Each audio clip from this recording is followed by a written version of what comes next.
आज नेहा का पहला दिन था ऑफिस में। कदम रखते ही मैनेजर ने कहा, आज त्यौहार का दिन है, कम से कम थोड़ा जल्दी तो आ सकती थी। नेहा बोलना चाह ही रही थी कि सर आज मेरा पहला दिन है तो साड़ी पहनने में लेट हो गया, मगर कह न सकी। मैनेजर ने उसे सीधा मंगलसूत्र के सेक्शन में भेज दिया। वहाँ उसने एक साथ इतने सारे मंगलसूत्र, वो भी गोल्ड और डायमंड के, नहीं देखे थे। वह वहीं पर ठिठक गई।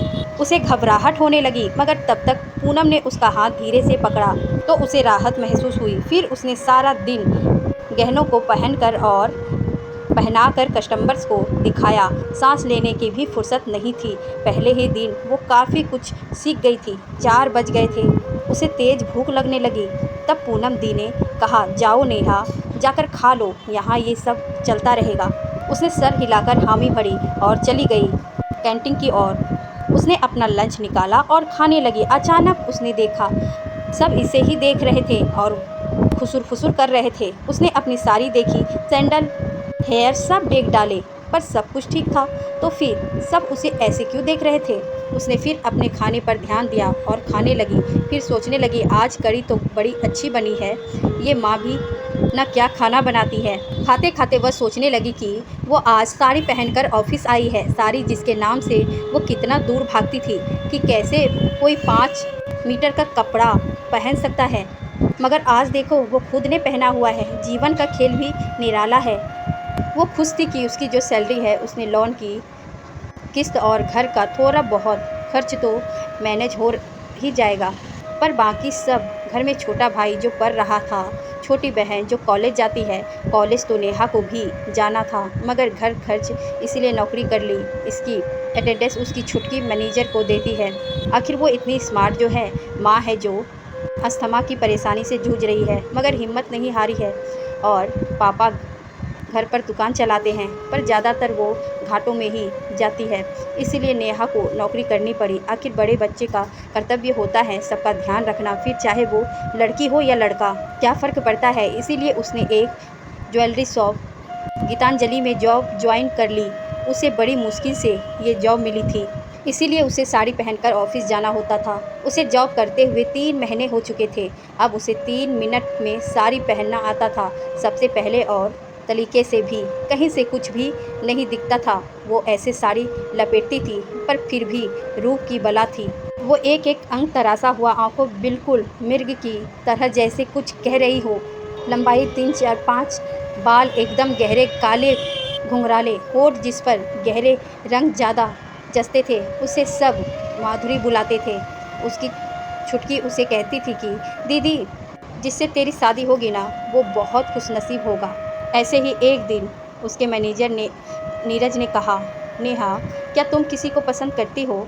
उसने कहा, नहीं सर। नीरज ने एक वीक के बाद फिर उससे पूछा कि तुम किसी को पसंद करती हो? नेहा ने कहा, नहीं सर। तो नीरज ने कहा, क्या तुम शादी करोगी मुझसे? नेहा अवाक रह गई और कुछ उत्तर नहीं दिया और घर के लिए ऑटो में बैठ गई। उसने नीरज के प्रश्न के बारे में सोचना शुरू किया। नीरज रंग में पूरा काला, बाल उड़े हुए, पर्सनैलिटी ऐसी कि मैनेजर नहीं, बिल्कुल कौन लगता था, बस आंखें अजय देवगन की तरह थी। मेरी बहन तो उसे पसंद नहीं करती, कास्ट भी अलग है, क्या माँ तैयार होगी? उसने घर आकर माँ को यह बात बताई। माँ ने कहा, हम गरीब हैं, कहाँ ऐसा लड़का ढूंढ पाएंगे, सामने से रिश्ता आया है, कर लो शादी।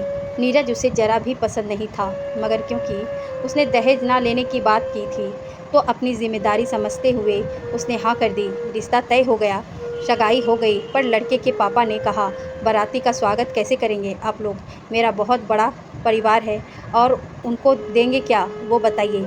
माँ ने हाथ जोड़कर कहा कि आप तो हमारी स्थिति जानते हैं, जमाई जी ने सब जानते हुए शादी के लिए कहा था।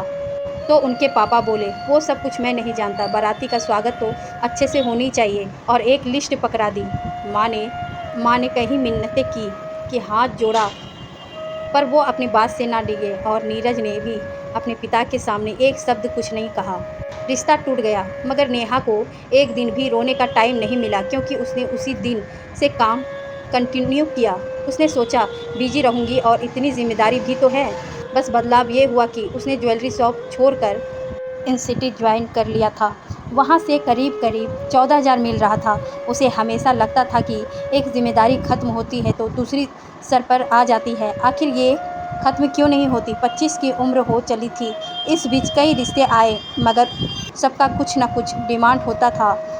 अंत में एक लड़का जिसे उसके एक भैया ने मिलवाया था, मतलब अपने भैया तो नहीं थे मगर नेहा को वो अपने भैया जैसे ही लगते थे। उनके पास होकर वो बिल्कुल बच्ची जैसी महसूस करती थी। उनके कहने पर सुरेश से शादी के लिए हाँ कर दी। सुरेश ने नेहा को बाबत प्यार करते था पर एहसास होने नहीं दिया क्योंकि नेहा की एक बीमारी थी कि जब भी इसे लगता कोई लड़का ज़्यादा क्लोज होना चाह रहा है वो इससे दूर हो जाती थी। पर सुरेश एक दोस्त की तरह उसे सपोर्ट करता था। बहुत सोचने के बाद नेहा हाँ कही थी। सुरेश की माँ नहीं थी, पापा थे जो गांव में रहते थे। एक भाई था, वो भी पापा के साथ ही रहता था। किसी तरह दोनों की शादी हो गई। वैसे तो नेहा के बड़े अरमान थे, ये पहनूंगी शादी में ऐसी ज्वेलरी, मेकअप वगैरह वगैरह, मगर उतने पैसे नहीं थे तो मंदिर में शादी कर ली सिंपल तरीके से। शादी के 1 महीने बाद ही वो दोनों पटना शिफ्ट हो गए जॉब के साथ। मगर यहाँ भी वो कभी दुकान के लिए, कभी माँ के इलाज के लिए, कभी भाई बहन के लिए कुछ ना कुछ करती रहती, भेजती रहती थी। एक दिन अचानक छुटकी का कॉल आया कि माँ को अस्थमा अटैक आया है, भर्ती कराए हैं। वो और सुरेश जल्दी ही घर के लिए खाना हुआ। घर आते आते माँ की मृत्यु हो गई। अब फिर नेहा की परीक्षा शुरू हो गई। अभी अभी उसका जीवन थोड़ा खुशहाल था मगर फिर वही सब। शादी का सिर्फ 6 महीना ही तो हुए थे। वो समझ भी नहीं पाई थी सुरेश को ठीक से। 13वीं के बाद सुरेश ने कहा, नेहा तुम यहीं रुको, भाई बहन का ध्यान रखो, मैं जाती हूँ, तुम्हारी यहाँ ज़रूरत है। आखिर छुटकी की भी शादी करनी है, कहीं उसका कुछ इधर दिक्कत हुआ तो माँ भी नहीं है संभालने को। वो मन से तैयार ना थी, थक गई थी जिम्मेदारियाँ निभाते निभाते। पर क्या करती, बहन से प्यार जो इतना करती थी वो भी खूब प्यार लुटाती थी। शादी का 1 वर्ष भी ना बीता और पति से दूर। माँ कहा करती थी पति जहाँ जैसे रखे वैसे ही रहना, पर साथ रहना। पर अब तो माँ ही नहीं थी। नेहा ने इधर ही एक नौकरी कर ली और जीवन को मुट्ठी में करने की भरपूर कोशिश में जुट गई। उधर सुरेश काम में इतना उलझ गया कि नेहा से बात करने का भी टाइम नहीं होता उसके पास। ऐसा नहीं है कि वो किसी के चक्कर में था मगर शादी के बाद भी वो बैचलर जीवन जी रहा था जिसके कारण उसे कुछ याद ही नहीं रहता था। एक दिन अच्छे लड़के परिवार देखे, छुटकी की शादी करा दी गई। वो विदा हो गई। ऐसे 2 साल निकल गए थे। बीच बीच में सुरेश आता था पर 1 या 2 दिन के लिए। उसने सुरेश से बात की, अब तो छुटकी चली गई, अब साथ रहते हैं। पर सुरेश ट्रांसफ़र नहीं मिल रहा था और नेहा का जॉब पटना में था नहीं। फिर 1 वर्ष और निकल गए पर जिम्मेदारियां खत्म ही नहीं होती, ऐसा सोचते वो खूब रोती मगर क्या कर सकती थी।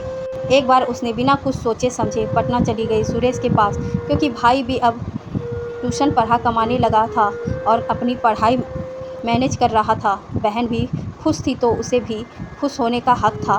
पर सुरेश ने बहुत गुस्सा किया क्योंकि ऐसे अचानक वो 3 लोग के साथ रहता था। अब पत्नी को कहाँ रखे। आपा धपी में शाम तक रूम देखा, शिफ्ट हुआ। गुस्सा तो आ रहा था पर क्या करता, पत्नी है, छोड़ भी तो नहीं सकता था। अब नेहा खुश थी, सब अच्छा ही चल रहा था। 3 महीने निकल गए कि अचानक पता ही नहीं चला उसके पापा का एक्सीडेंट हुआ है और उनका ध्यान ना, पैर टूट गया है। भाई तो पढ़ता और पढ़ाता भी उस अकेले से तो ना संभलता कुछ, वैसे भी लड़का में वो ममता कहाँ।